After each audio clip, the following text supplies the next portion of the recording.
So a lot of you have probably been hearing about the wormhole that a group of physicists were able to make earlier this month, and while it's not an actual wormhole or a tear in space and time, it does allow researchers to observe the connections between wormholes and quantum physics.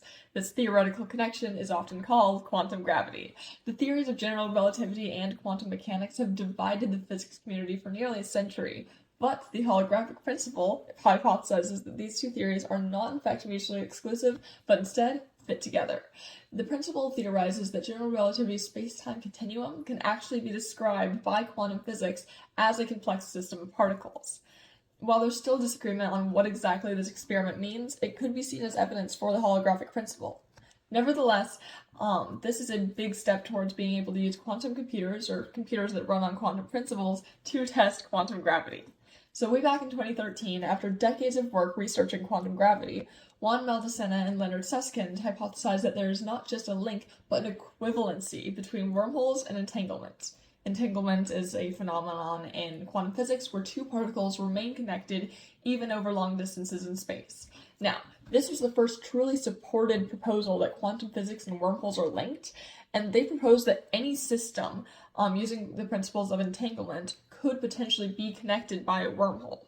Now, by 2017, David Jeffries, Ping Gao, and Aaron Wall were able to come up with a way to potentially keep wormholes from collapsing in on themselves long enough to send something through. They called these traversable wormholes. They equivocated their theoretical traversable wormhole with quantum teleportation, which is when quantum entanglement principles are used to transmit information over a distance in space. So that's what this latest experiment is testing. They're finding out if traversable wormholes could be described using either general relativity with wormholes and gravity, or quantum physics with entanglement. They tested this by putting a qubit, which is essentially the quantum version of a standard computer bit, into one simple SYK system, which basically is a system that equates its quantum dynamics to quantum gravity effects. It can also be defined as a system where particles interact in groups of four as opposed to the pairs that we usually see them in.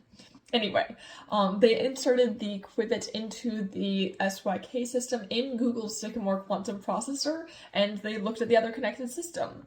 The qubit passed through the model, that traversable wormhole. It changed locations using quantum teleportation. It responded exactly how both wormholes in general relativity and quantum teleportation in quantum physics are expected to respond, further solidifying the connection between the two theories. All of this will give way to more and more experiments and discoveries, all of which are going to help us understand more about our world. And here's my works cited.